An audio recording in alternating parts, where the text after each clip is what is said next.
It's time. It's Smackin It Raw podcast time. And I am your host, the Warden, Matt Ritter. And let me tell you something, listeners. I am here with two of my favorite inmates, the real heel, Eric Siekr, Hello. and, woo, the self-knighted Sir Cuss-a-Lot, Travis Pointer. Hey, yo. Ooh yeah, dig it. And welcome to Smackin It Raw, guys. So, I was telling Travis beforehand I fucked up. I didn't print out my notes like I normally do. It is Halloween time, and the one thing that I might love just a little bit more than professional wrestling is horror movies, and I was doing some work on another Facebook page that I run called Terror Bites. So I realized that I needed to hurry up and get going so we could do this podcast. And because of that, I don't have notes for the pay-per-view or SmackDown, the pay-per-view or Raw. I do have the stuff for SmackDown, so we'll see how tonight goes. Okay. Travis, we are glad to have you back. Glad to see that you're doing better, that you can put together a few sentences without hacking up a lung. You didn't die. Yeah. Like they only slightly dislodged now. Like it's a little better. Eric, how are you doing this evening? I'm doing quite well, Matt. Looking forward to this weekend? Yes, yeah, absolutely. All right. Travis, if you don't know, we have our annual Halloween party this weekend. So I will be getting to see Travis or Eric in person. I'm sorry. All right, well, enough of the formalities. Let's get into this episode. And Wait, let's. wait, Oh, wait, wait, wait. Before we get into it, I wasn't here last week, but I did hear the show. I just wanted to clear something up for you real quick. I don't remember everything that I thought like, hey, I needed to clear them up on. But one of them was the whole Dolph Ziggler sleeper hold thing.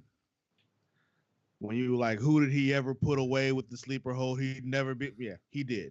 Let me tell you. It was a span of time. It was kind of brief. It only lasted a few months. But his finisher for a while was a sleeper hold. He actually won the U.S. title with a sleeper hold. When? Oh, it was years I ago. don't remember that. It was at least 5 or 6 years ago. It was a long time ago. I But don't yeah, remember that, and frankly, I don't think it happened. it happened. Oh, it happened. I don't think it It happened. happened. well, I Travis, particularly remember him actually beating R-Truth with a sleeper hold on SmackDown and being like, this is stupid. Like, I hated the fact that he was using the sleeper hold as a finisher. So I remember this happening. I'm glad you cleared that up. There was a span of a couple years where wrestling got really bad, and I stopped watching and went out drinking and did some stuff. So that must have been in that short span of a couple years where I gave WWE a break for a little while before I came back. Possibly. Is there anything else you want to clear up? Were we unfair to you in any way, shape, or form last week? Honestly, I don't even remember anymore.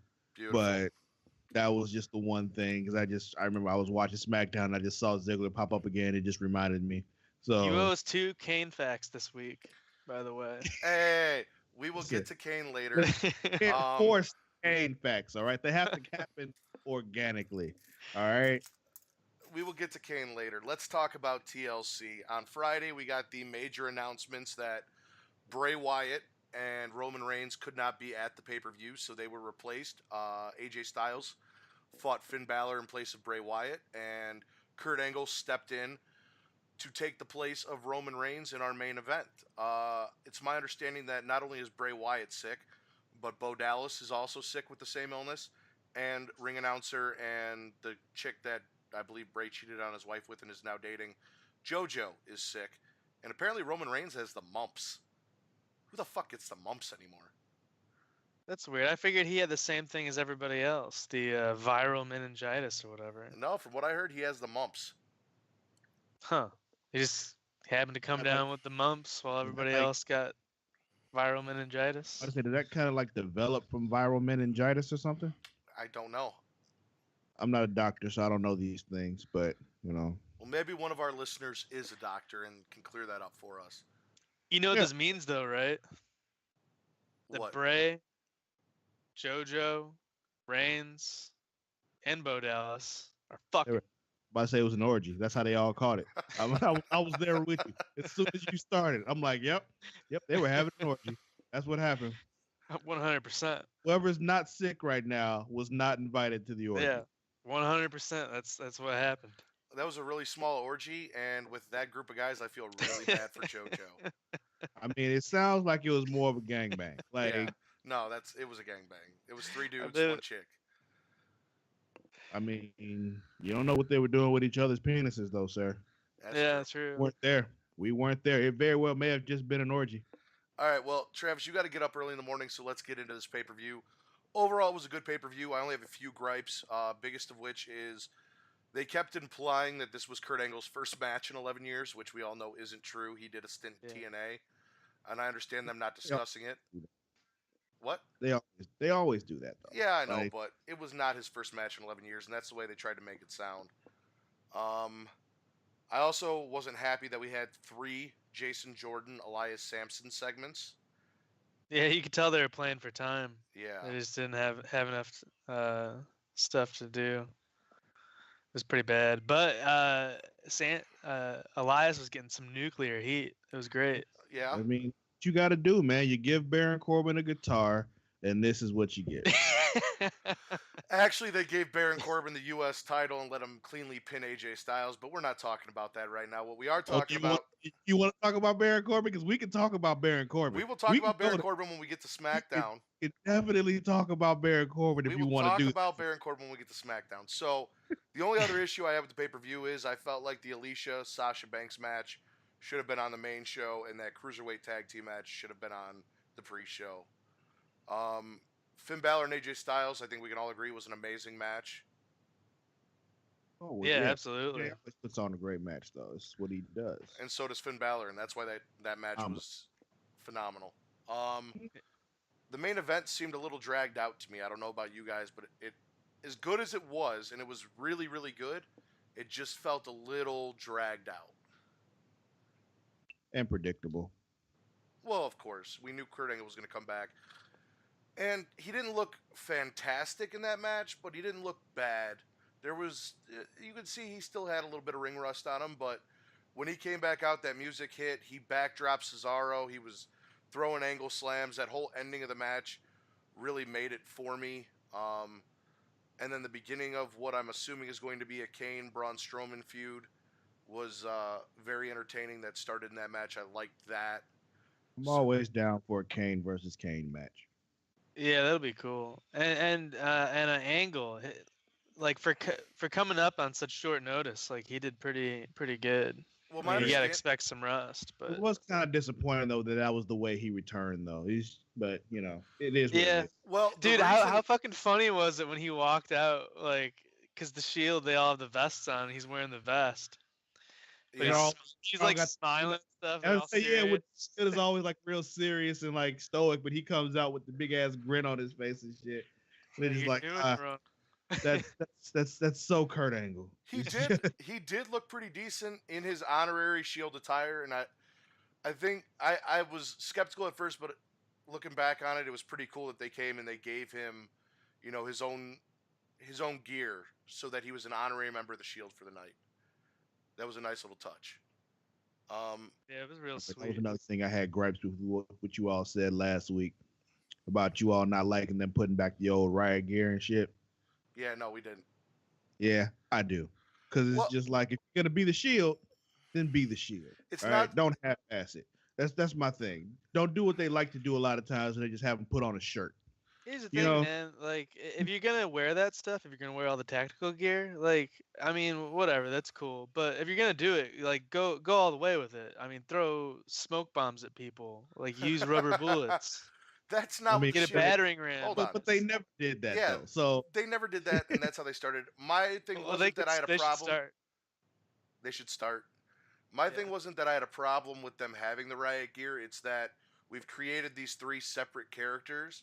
So I wanted the riot gear with a little bit of Seth Rollins and a little bit of Dean Ambrose's new character commingled into the Shield gear, not just completely revert back to exactly the old shit. Well, see, that's the thing. I would rather them do that because that was when I liked them all more. Did you want Shawn Michaels to come back out in the tights with the hearts on, as opposed to the pants that he wore when he made his comeback? You want the truth? Yeah, Yeah, really. yeah. Would you rather Hunter Hearst Helmsley come out with those old tights as opposed to the way we're now used to Triple H when he went back to DX? No, I'd rather have Triple H be Triple H in DX. Yeah, but Triple H in DX, when DX started, was him in those tights. He had long tights, if you remember. Well, yeah, I remember that. That doesn't make a difference to me. I don't care. Whatever. Yeah, I feel like they can wear whatever tights they want. And that one was different. DX was different. That's how I feel personally.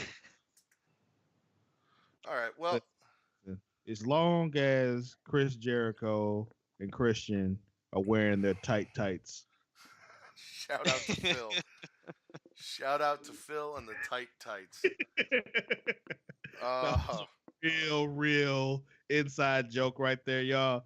You will never get it. Don't worry about it. Yeah, there's no reason to even explain that. Last thing about the pay-per-view, and this is going to be my favorite thing to talk about tonight, I think. Eric, you are still the reigning defending predictions champion. Yeah. I believe your record is like 3 or 4 wins with 1 tie with Travis. It should be 2 ties, but for whatever reason, Travis decided that for the AJ Styles Finn Balor match, he was going to make the ridiculous prediction that Mordecai and Kevin Thorne, who, by the way, are the same person, would come out as 2 separate people and interfere in the matchup. Anything can happen in the WWE, Matt. They say it every week. In his defense, I did read that somewhere that was supposed to happen. Where did you read that? I did. Don't worry about where he read it or whether or not I wrote it. I was going to say, I know where you read it. In the same text message I read it. That's where you read it. It was on Mordecai's website. Mordecai doesn't even have a website. For those of you guys who Kevin's might not know. On Mordecai's website, they were coming out. All right, so for those of you listeners who might not know what we're talking about, Mordecai was a concept back in like 2002, I want to say, maybe 2003. He's pretty much the anti-Undertaker. He's all white, hair and everything, white robes, comes down with the cross. I was really excited about this gimmick. He did a cross powerbomb as a finish. I was like, this is going to be really cool. They're going to stick him with the Undertaker and Kane. They're going to do some really cool shit. And they didn't. And they canned the character. Then, when WWE decided to revive the ECW brand, which is fitting that we're talking about it now, seeing as Halloween will be next week, and this is the weekend before Halloween. WWE did it right around Halloween and centered it around some new characters that were Halloween inspired, including the rebranded Mordecai, aka Kevin Thorne, who was a vampire. But again, they were the same person. So apparently, in Travis's mind, because WWE can do anything, they have a machine that can take one person, split them into 2 people to bring back both characters, and then send them out into a match. Are we going to act like we didn't all see that Mick Foley promo when he was all 3 of his personalities at once? Anything can happen in the WWE. Yeah, just in a promo, he was all 3. They did not walk out onto the stage and come into the match all at the same time. This is 2017, sir. This is 2017. I mean, I heard they were using a hologram. Listen. Sort of holographic. Just Kevin because Thorne. Vince McMahon wrestled God doesn't mean literally everything is possible. 20 years later, we can do so much more. All right? Okay. Regardless, because of that bad prediction, Eric did not tie Travis this week. He won. So Eric's streak continues. Travis, excuse me, trying to keep things interesting around here. Dude, I need to take my picks to Vegas, I think. Yeah, no, I'm Travis, doing pretty good. We need to knock this guy down. We need to take him out. We got to do better. I'm just the best wrestling analyst there is, really. I mean, when you really get right down to it. Perfectly clear. I could have tied with him this week very easily, but I decided to be bold. Yeah, you had Finn Balor originally, and then you changed your prediction to. Count this as a win if you want, but it's really me just handing it to you. Yeah, pretty much. It's right up there, with Baron Corbin getting himself disqualified and losing again. It's just Same Again, shit. we're not talking about SmackDown yet. We are on to Raw. And guys, Raw gave me some feels this week. I mean, I felt like a kid again watching Raw. That opening segment, even though overall it was an hour long, that six-man tag match was one of the best six-man tag matches I've seen in a long time. Um, Kane coming out and clearing the ring and telling us why he attacked Braun Strowman in that match and why he did what he did, and then asking for competition, and Finn Balor coming out was awesome. That was a good match that they let Kane win cleanly to build Kane up, which I don't necessarily 100% agree with that decision, but I can see why they did it. About to say, if they're gonna put him up against Braun Strowman, they have to build him up. I know. And like I said, I see why they did it, but you just had Finn Balor beat AJ Styles, and then you have Kane take him out like that. I would have much rather seen Kane go over in a disqualification and beat the shit out of him and look like a monster rather than chokeslam him 3 times and pin him cleanly. Yeah, they had to build him up though, and I mean, Finn Balor doesn't really lose from that because, like you said, he beat AJ Styles the night before. So And took 3 choke slams. So yeah, yeah, exactly. And like even the announcers made a big deal about how Finn had like a crazy match the night before. yeah, but So Kane had a crazier match the night before with dump trucks and chairs and tables and ladders. Oh my. well, yeah, but he's Kane. So The we also got AJ Styles staying an extra night on Raw to join the Shield in the six-man tag team match. Like I said, it was a phenomenal open. It was a phenomenal six-man tag team match. Not to use that word because AJ Styles was in it, but it was really good. I really enjoyed that entire first hour of Raw. I enjoyed all of Raw. Well, did you enjoy Yep. Alicia Fox becoming the Raw Women's Captain? That made me chuckle. Eric, I how did- did you feel about that? Yeah, it was an interesting choice. I had a feeling it was coming for some reason, and they did it. Yeah, I'm into it. Well, the thing is, if you look at it, if they could have went the same route that SmackDown went and just being like, hey, we have all these, very, very talented female superstars, and let's just have one of them be the captain. What Raw did was like, yeah, we have all these talented female superstars, but we also have this really weird one over here. You know what would be entertaining? If she was the captain. Yeah. Made her the captain. They made things interesting. And that's what I like.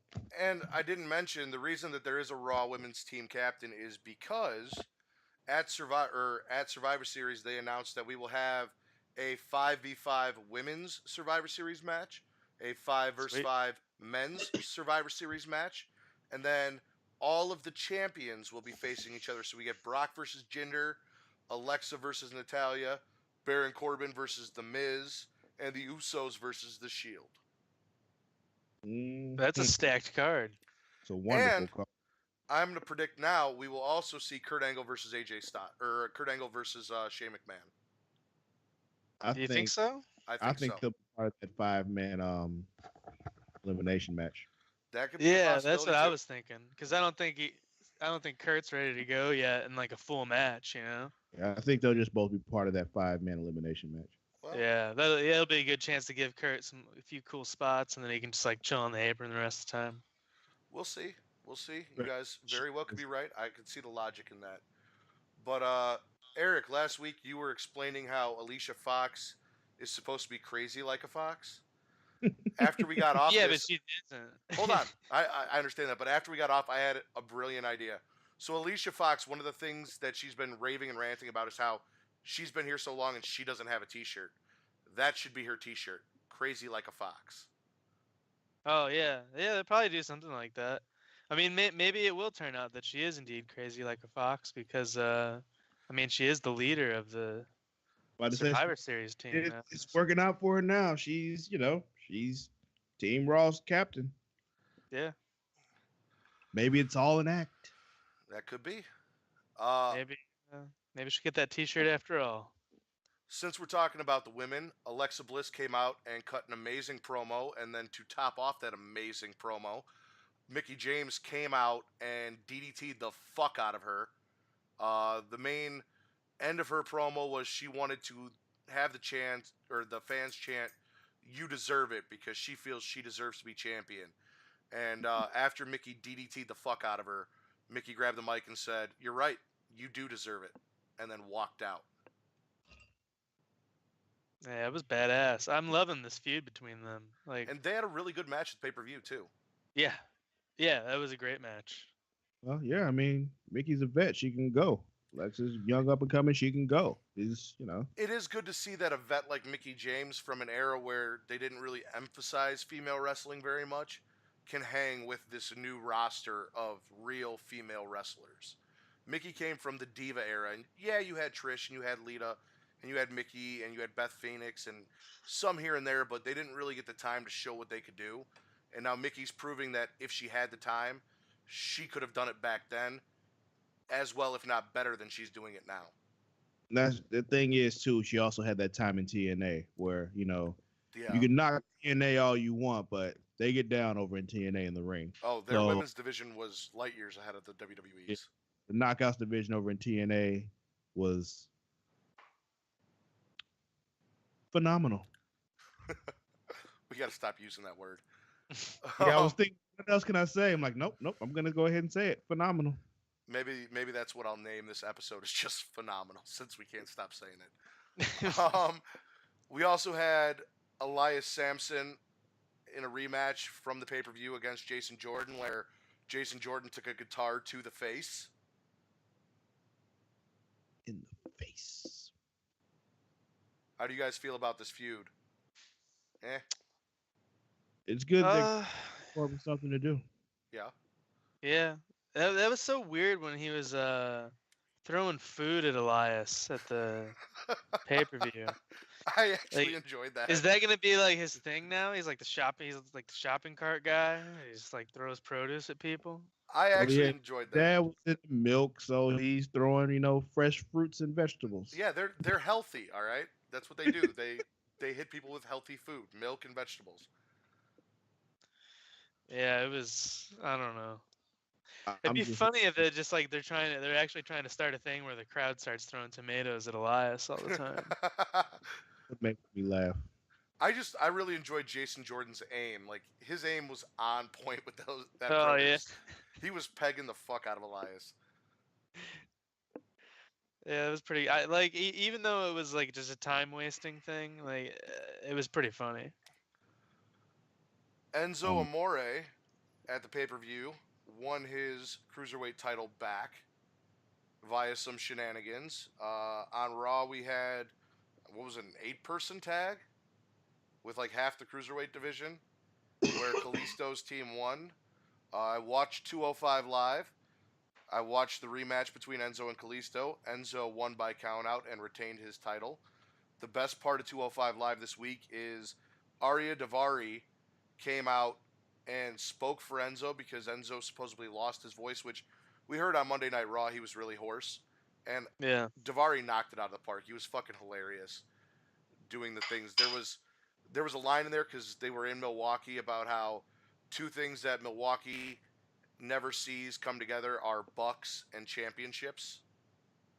And garbage ass basketball team. Yeah. So that was entertaining, but yeah, Enzo retained. Got a bright future, though. The Greek Freak is something special. Did anything else happen on Raw that I am forgetting besides the main event? I was about to say, did anything else happen, sir? I'm gonna right? get to what happened at the end of Raw because it was the best part of Raw. But am I forgetting anything between that hour-long opening segment and what happened there at the end? We talked about the Cruiserweight Tag Team match. We talked about Alexa Bliss's promo. We talked about the women's match for the leader of the SmackDown or the Raw women's team. We talked about Jason Jordan and Elias Sampson. Was there anything else? I don't think so. All right, then. Nope. Kurt Angle Under- came out to the ring to introduce the members of Team Raw and was interrupted by Shane McMahon and a quarter of the SmackDown roster. Hashtag under siege. SmackDown went in the back and beat the living dog shit out of every Raw superstar they came across. I'd say everybody whose name was not Brock Lesnar, Braun Strowman, or Kane. Yeah. I believe Finn Balor got jumped. The New Day kind of said what's up to Titus Worldwide and then beat the shit out of him and Apollo. The women from SmackDown who were there, Becky Lynch, Tamina, Natalia, and Carmella, took out the women that were in the match for who was going to be the leader of the Raw team, the Raw women's team, including Bailey and Sasha, and I believe Alicia, and there was one more there, but I don't remember who. We got some really great, because Dana Brooke ran away, and I posted them. There's some really great Dana Brooke running memes going around right now. They dragged Kurt Angle out. Shane cut a promo, and like I said, this episode of Raw gave me feels. Like I felt like a kid again watching wrestling. I was amazed. I was excited. I enjoyed it. I was surprised. It was just great. No, this reminded me of when Shane did something else similar to this a few years back when he brought in WCW and invaded. 16 years ago. I'm glad you remember that because I don't. But yeah, that's what it reminded me of. I'm like, huh, Shane's doing it again. Up to his old tricks again. Except this time he has WWE wrestlers with him, so they're not going to get beaten and buried and just squashed by Raw. Oh, we're gonna move on. We are not about to let you go on this rant. Go ahead. I'm not going to go on that rant. Then we get to SmackDown, and SmackDown was decent, but it wasn't my favorite show. It didn't. I don't think it lived up to Raw. But just the go home show of SmackDown will. Oh, I'm sure it will. I'm 100% it will. But this episode, after everything that happened on Monday Night Raw, just didn't really do much for me. We had Sami Zayn interrupt Shane, pretty much tell Shane, you need me and Kevin Owens to be on your team. And Shane said, no, I don't. But you know what? Have a match. If you win the match, you can be on the team. Sami Zayn lost to Randy Orton. Randy Orton is the first official and so far only announced member of either of the men's team because Kurt Angle never got to make his announcement of who was going to be on Team Raw. So we got Randy Orton on the men's team. There was a little tension between Daniel Bryan and Shane this week. Daniel Bryan wasn't happy that Shane went over and did that shit on Raw and didn't consult him and didn't talk to him. And that's because he's a pussy. He's doing shit without him. Which reminds me, seeing as Survivor Series is coming up, where the fuck is Stephanie McMahon? You know, I was gonna ask you, is she still like, is she still in charge over there? Like, I have no idea. She showed up when Vince got knocked the fuck out by Kevin Owens. She came down to the ring then on a show that she's not even supposed to be on. Yeah, she's definitely around. But fuck is Stephanie McMahon? I don't know. Maybe she'll show up at Survivor Series. Who knows? Or maybe she'll show up on the Go Home Raw episode. Yeah. I'm thinking she'll probably lead in the troops from Raw on the SmackDown on the Go Home SmackDown show. That could be. I was actually expecting her to show up on Raw and either fire Kurt Angle or get in Kurt Angle's ass about wrestling when he is the GM and he's not a wrestler. And we didn't get that. Yeah, it sounds like she has a few bones to pick right now. She'll probably come back soon. Since they're being invaded and everything. Our boy Daniel Bryan set up a fatal 5-way match to determine the female leader of the SmackDown team, which Becky Lynch came out on top. I'll let her be on top. And Daniel Bryan dissed Lana hard. That was funny. They're like, yeah, all of you are going to be in this match. He's like, there's 6 of us. Oh, yeah, not you, Lana. Dude, it was mean. It was bad. And she looked pissed. She's like, the fuck? Like, oh, that's so disrespectful. It is funny.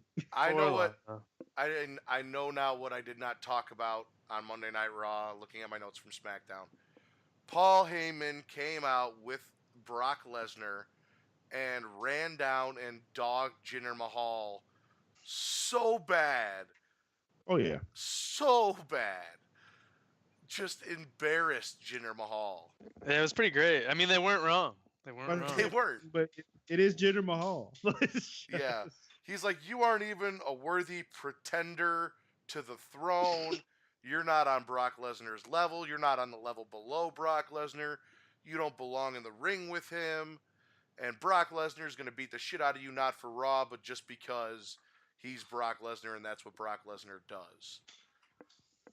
And they're not taking Jinder Mahal seriously at all, which I'm wondering if that will play into how Jinder does in this match because they're not taking him seriously. Yeah, they might surprise us, but I doubt it. I want Brock to go in and squash him. Yeah, I kind of can't see Brock losing this match. Yeah. I haven't seen a good Brock Lesnar squash in a while, and I think that this is when we're about due for one. I need Brock to go in there. I mean, I do think it would be cool if Jinder actually got the upper hand on him and won it.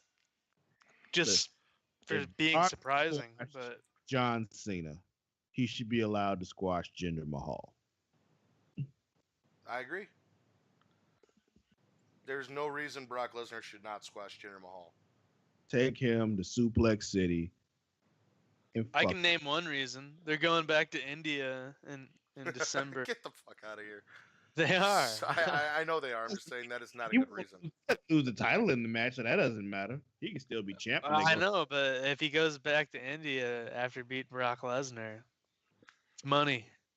Money in the bank. Listen, they got India's money anyway. Like they get more of it though. As long as he walks in there with that belt around his waist. If Jinder Mahal beats Brock Lesnar, I will riot. Plain and simple. Fuck that. I'm not accepting that bullshit. I've seen you riot before. Matt, it's impossible to riot with just one person. So, you want to bet? It's not a riot. I will take a baseball bat and I will march down the street and smash headlights and windows. Yeah, that's called a temper tantrum. Set shit on fire. Well, that's really all a riot really is just one big temper tantrum across a bunch of people. Exactly, but when it's just you, it's just a temper tantrum. Well, fine. Then if Brock Lesnar loses to Jinder Mahal, I will temper tantrum. Okay. Just saying, just call it what it is, man. Like, I'm not mad I at need you. to dress it up. We're all friends. During that backstage segment with Daniel Bryan, we found out that Carmella lost her dog. James Ellsworth was missing, and no one had seen him because Fandango. Go ahead. I'm listening. You are skimming over the best part of that whole thing when they said they were going to cut his chin off. I'm about to get to that. I was 2 seconds away. I hadn't even said who had him yet. He wasn't there yet. I wasn't there yet. Up to it, Travis. All right. I'm trying to move this thing along. You were taking too long. And they said they were going to cut his chin off. And that's probably the funniest shit. Okay. So first off, they don't even know what you're talking about. Fashion Files is going downhill fast, in my opinion. This week was Reservoir Fashion or Reservoir Files or no, Fashion Dogs. It was Fashion Dogs.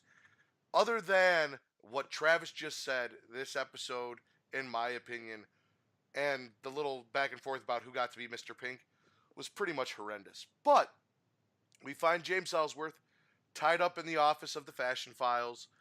We have Fandango, Tyler Breeze, and the Ascension questioning him about what was going on, and the Ascension threatened to cut off James Ellsworth's chin. Yeah, that really saved the segment. That was great. And it was such a throwaway line too. Like they didn't even really do anything with that, but it was still just so great. Like it's just we're gonna cut off his chin. We also got some more unfortunate bullshit about the poor Bludgeon Brothers. I'm sorry, Matt. Yeah. Tag team, Bludgeon Brothers. We had a tag team match that the Usos sat back and watched. We had the New Day take on Gable and Benjamin. Travis's boy, Shelton Benjamin, or as the Usos said, Shelton Benjamin. Benjamin. Yeah. They won. They were Listen, implying that they cheated to win, and I don't necessarily think that what Gable and Benjamin did was cheating. I mean, it was cheating. It just shouldn't have been being able to end the match. How is that Like cheating? he just, How is that he just cheating? because he wasn't the legal man. So technically, you're not supposed to touch the person in the ring if you're not the legal man. So technically, it was cheating. But it's just that's not my real gripe. My real gripe is that kick was enough to finish him off. That's my real gripe with that whole thing. Yeah, I can see that. I've seen Just so many guys. Go ahead, Travis. he just kicked him in the back, and that was it. Like And I think it was supposed to be a kick to the head, the back of the head, and I think he went a little low on it. But I've seen so many guys in front of the ref attacked by guys on the ring apron, guys coming into matches when they're not the legal man, and brawling for seconds. Like kicking a guy who runs into the ropes doesn't really, to me, feel like cheating. I mean, that's the thing. Technically, it is. It's just we don't really pay much attention to it. It's like them punching. Technically, punching is against the rules. Close But fisted punching. well, yeah, that's what a punch is. You can open fist punch. That's not a punch. That's a slap. Not if your knuckles are bent. No. That's a slap. That's still a slap. When you hit somebody with the palm of your hand, you slap them. I don't care what you say. Okay. Eric, what about you? You want to chime in on this, or did we lose you again this week? What you guys said on that one, I agree. I agree with all of it. You're watching that new Rick and Morty porn, aren't you? What are you talking about? They made the people that made the Pokemon porn made a Rick and Morty porn. There's a Pokemon porn? Yeah. I'm about to say, what it's- are you talking about? Don't Google it because let me tell you, it is some scary fucking shit. I haven't watched this I don't video. find- Fine, I won't. Hold on. Look at it. I just hadn't heard that. But anyway, I hadn't watched the video, but I watched a trailer for those movies, and it is creepy and scary as shit just from the Safe for Work trailer that I saw. So, but there is a company out there, and I'm pretty sure Eric, because I can see it in his glasses now, is watching the Rick and Morty porn, and that's why he's not paying the fuck attention. It's not true. I'm not watching anything because the TV's behind me. You can watch it on your computer screen. I'm watching your faces on my Uh-huh. computer screen. So I'm just that beautiful that you got mesmerized and lost, and that's why you have no idea what we're talking about. I know exactly what you're talking about. You're talking Yeah, about the tag match. So he just just- didn't watch SmackDown. Oh, I watched it. I watched it 100%. He did get suspiciously quiet as soon as we got onto SmackDown. No. I watched it earlier. I watched it when I got home today. All right. Jinder responds to Paul Heyman's mockery in a blow-off whatever fucking promo that AJ Styles interrupted. And again, I'm wondering if AJ is going to wrestle Jinder before Survivor Series for that championship, and we might get AJ Styles versus Brock Lesnar at Survivor Series as opposed to Jinder. I doubt that. Yeah, that's not gonna happen. But I think they're gonna put AJ to be a part of that tag match, and he'll be a big part of that. All right. We had a little segment between Dolph Ziggler and Bobby Roode that's set up for next week. We get a 2 out of 3 falls match between Dolph Ziggler and Bobby Roode, and I am incredibly unimpressed with this feud and what they're doing. I was just gonna say, watching their matches, I'm like, Dolph Ziggler is right. He's all entrance. Like, just from the matches I've been seeing on SmackDown, not from before all the other times I've seen him, but like since he's been on SmackDown, you're nothing but an entrance, sir. Or do better, and I won't think that anymore. Yeah, it's been really a lackluster feud. And I forget it's even going on. that what sucks is like that should have been a good feud. Like Bray Wyatt and Finn Balor should have been a good feud. Two guys like Bobby Roode and Dolph Ziggler should be great matches, a good entertaining feud, and it's just falling flat. Yeah, the story they're trying to tell with it is interesting, but they're just not executing it well at all. Very poor execution. Yeah. The last thing that happened on SmackDown that we did not talk about, which is probably the greatest part of SmackDown, your reigning, defending United States champion Baron Lost. Corbin got Oh man. retribution against Sin Cara. In a loss. It was a count out. That doesn't count. Yeah. That was a DQ, actually. Well, yeah, it was a DQ, so that doesn't really count as a loss in my book. L. That's an L. Doesn't matter. He's still champ, and he still beat the Who's shit out of Sin pronounced Cara as for the beating sir? him last week. Sin Cara has 2 wins on Baron Corbin now. Yeah. Twice in a row. He beat Baron becomes Corbin 2 champ. weeks He ago. becomes champ, and all he does is wail on like the smaller wrestlers. After losing to them twice. Yeah, he's a chump. Plain and simple. It wasn't after losing to them twice. It was after losing to Sin Cara once, and then beating the shit out of him resulted in the DQ for the second loss. And then he attacked him after the match. So after he lost to him twice. It was a continuation of him tagging. It wasn't like he stopped, went away, and then came back. That is what happened. He actually did stop, and they announced him as the winner, and then he came back and did it. I mean, he didn't go in the back and then come back out and beat him up. You know what I'm saying? Like, he didn't go away and then come back to it. He was still out there. But he was walking away. Yeah, he walked away. He went back. He threw a hissy fit after they announced him as the winner. Yeah, he stomped his he foot. had a temper tantrum, which, you know, I understand having a temper tantrum when they announce someone to win a match that I don't want to see win. Well, then do better. Stop losing.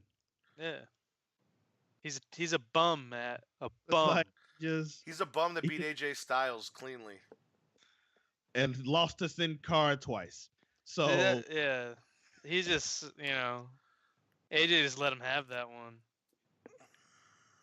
AJ was taking it easy Really? that night. it's clearly Baron Corbin can't beat Sin Cara. So Well, Yeah. we'll see. It's never been done. once it's a Never coincidence, twice is a pattern, sir. After he beats The Miz at Survivor Series, maybe you guys will change your tune. Oh, he's gonna lose. He'll No. lose. He'll lose. 100%. Here's my thing. He's a bum. SmackDown is going to win that pay-per-view. I am almost certain of it. Raw. Yeah, they will win every other match, but Baron Corbin will still lose. Oh, that is not Yep. true. There's no way Natalya is beating Alexa Bliss. There is no way that the Usos are beating The Shield. And there's no way Yep. Jinder is beating Brock Lesnar. Which means Yep. Baron All has those to beat The Miz. It's gonna happen, and Baron Corbin will still find a way to lose. That's not going to happen. There's no way. Oh, 100% there's a way. There's a What are way you that. talking about? So you're saying Natalya is going to beat Baron- Alexa Bliss at the pay-per-view? No, I'm not saying that. I'm saying Baron Corbin. You're saying I'm that saying the no Usos are matter going to beat the what- Shield? No, what I'm saying is, no matter what else happens, Baron Corbin will lose. That's what No, I'm saying. listen to my logic here. To win the pay-per-view, they have to win the majority of the matches, not just the 2 5-on-5 matches. He's gonna lose, I Matt. know. He's a bum. Okay, so I if, hear you. Bum. if Brock Lesnar's winning, if Alexa Bliss is winning, and the Shield is winning, Baron Corbin has to win, and they have to win the 2 5v5 That's the matches thing. for You're SmackDown to win assuming the that pay-per-view.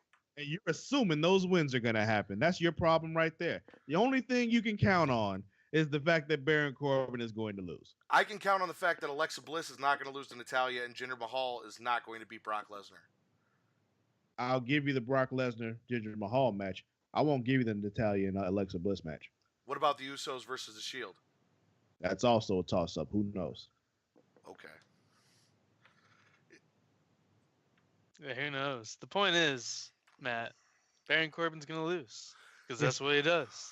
He always blows it when things start to go his way. He blows it all because he's a You know, bum. there Matt. was one other He's a time at a bum. pay-per-view that you guys kept saying all this bullshit, and Baron Corbin proved you wrong. One time. And I'm The gonna broken clock is right twice a day, Matt. exactly, and he's only been right once, so he's got another chance, and it's Survivor Series, and I'm gonna rub that in your Oh, face. dude. He's gonna get buried at Survivor Series. I'm gonna bury you on Saturday, Eric, in the backyard where the pool used to be.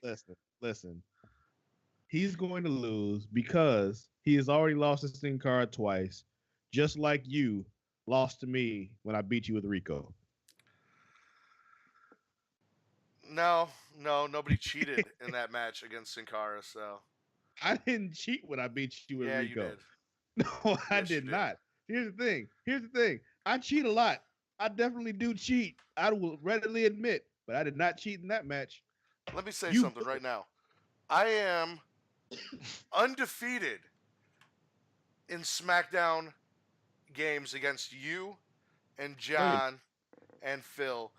No, you're not. If you You're cancel not. out all the cheating, and Rico was You're not. cheating. Huh? If you cancel out all the cheating that you and John did, and you cheated with Rico, I am undefeated. With Rico, though. That's the thing. You That's did. what makes it all so sweet. No, I you beat did. you clean with Rico. That's what's so No. great about it. A Do good you chunk of guys- our audience probably doesn't even know who Rico is. I don't know. I don't know who Rico is. Okay, so Rico was a wrestler / manager that managed the tag team of Billy and Chuck, who Oh, that guy. and apparently Yep. Chris Jericho a few months ago had Rico on his podcast. Let me And tell you what. We were playing SmackDown, and we were like, "Hey, let's pick random. Let's do the random thing." So we did the random selection to select our characters. I got Rico. Matt got Shawn Michaels. Who do you think is gonna win that match? the cheater. Matt- Shawn Michaels. Yeah, he's supposed to, but guess who won? Rico. Travis cheated. We are going to move on from that. The last bit of information I want to talk about coming up on November 7th, ESPN has a 30 for 30 on Ric Flair. And if you guys don't or haven't checked this out, I recommend. Well, obviously, you guys haven't checked this out, but if you weren't planning on checking this out, I recommend you go check this out. I listened to part of a podcast earlier today where JR talked to the guy who directed it. Sounds like there's a lot of very good, very interesting things on there. There's interviews with wrestlers like Sting, Shawn Michaels, and The Undertaker about their time with Ric Flair. And they brought up something very interesting about how Ric Flair is arguably the biggest icon in wrestling, period. And do you know why that is? Mm. Because there is no other wrestler that we are still quoting lines from today that was wrestling back when Ric Flair started. You're not quoting Ultimate Warrior. You're not quoting Hulk Hogan. We are still quoting Ric Flair. Whether it be styling and profiling, whether it be the woo, or any of his other catchphrases, we, celebrities, athletes, still quote Ric Flair to this day. They're not quoting Hogan. They're not quoting anyone else. You mean you don't still tell people to say their prayers and take their vitamins? No. Eric Oh. does, but I don't. I hear people quote Hogan every single day in my life. Oh, yeah? Like when?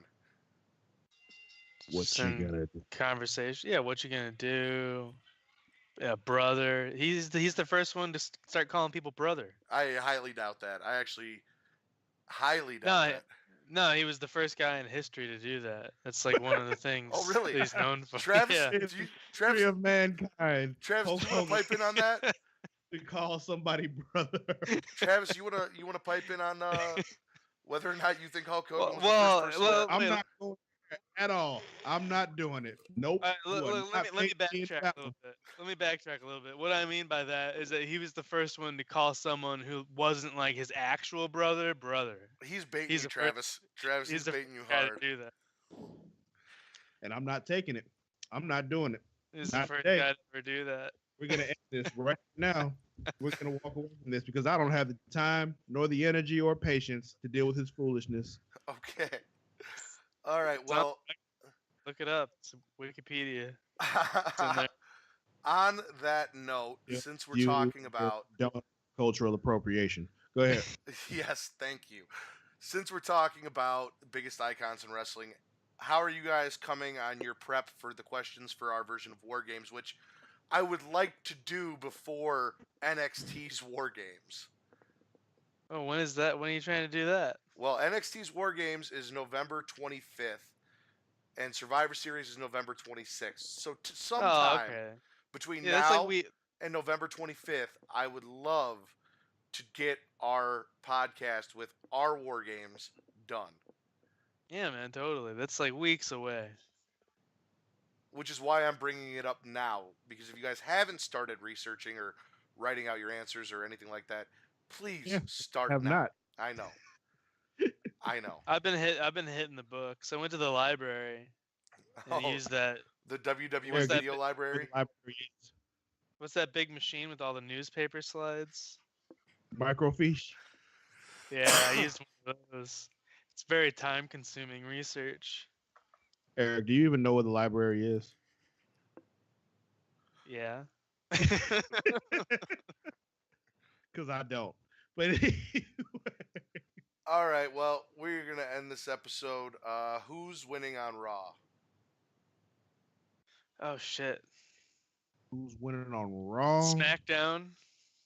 I was about to say the SmackDown roster. Yeah, I'm that's my answer. I'm gonna say Kane. Kane is winning on Raw. Yeah, that's a good choice. He's had a strong comeback. He took out Finn Balor. He's looking great. Yeah, I think he's due for another Kane run with the title too. You know, win it on Sunday and lose it on Monday. Oh, another one-nighter. Yeah, and with a good old fashioned Kane run. You know, And who did he lose to, Travis? Stone Cold. If you're gonna give a Kane fact, give a full Kane fact. Don't just like allude to one. Like, let's give the Kane fact. Listen. You don't tell me how I do my Kane facts, sir. All right. I've You been get wait- your Kane facts the way I give them to you. Okay. I've been And waiting. you're gonna take it and you're gonna like it. All right. I've been waiting this whole episode for you to organically work one in, seeing as you said it had to be organic. Yeah, and and then you try to tell me how to do it. You will not. It That's was not how this sloppy. works. It was sloppy. It was like kind of a sloppy, sloppy fact. I like it sloppy. All right. All right. Who's losing on Raw? The entire Raw roster. Yeah, Kurt Angle. Kurt Angle looked like quite the fool at the end there. I'm gonna go with Alexa Bliss. She got planted real hard by an old lady after an amazing promo. She got just the wind knocked out of her, rug pulled out from underneath her. Was not good for Alexa Bliss.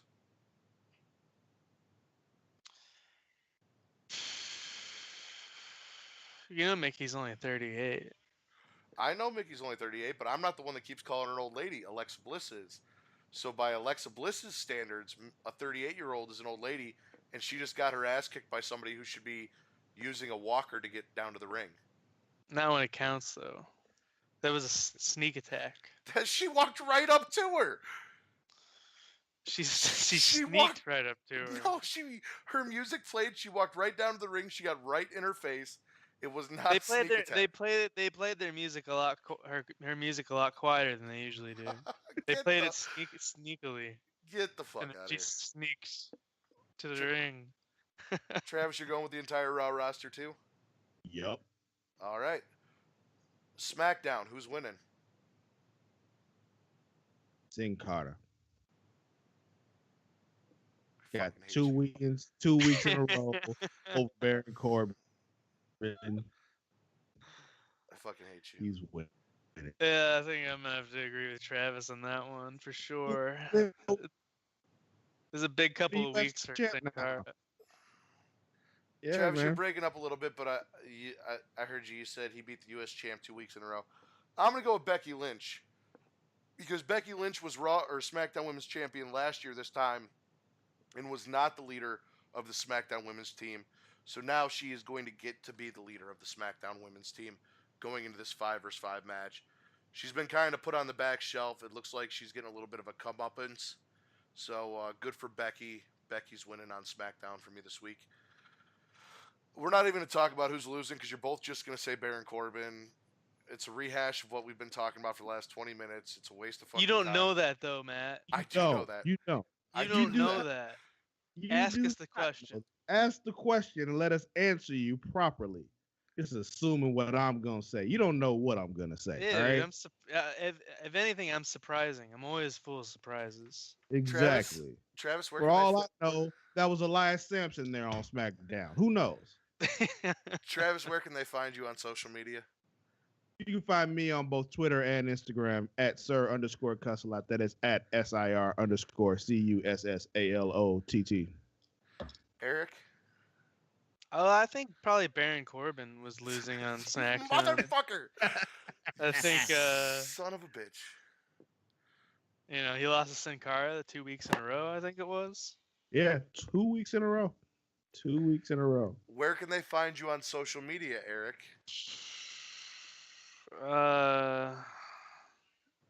On Facebook for sure. and And on Instagram at Eric Siekr, ERICSIEKR. Instagram, yeah. Oh man. You can You're also the find us at facebook.com/Smackin It Raw.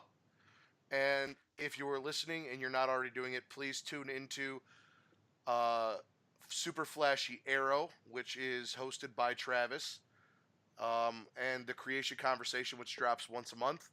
Check those out if you guys haven't. Enjoy them. Guys, we're going to end it here. Alrighty, good night, folks. Later. And remember, this isn't a good podcast. This isn't a bad podcast. This is the podcast.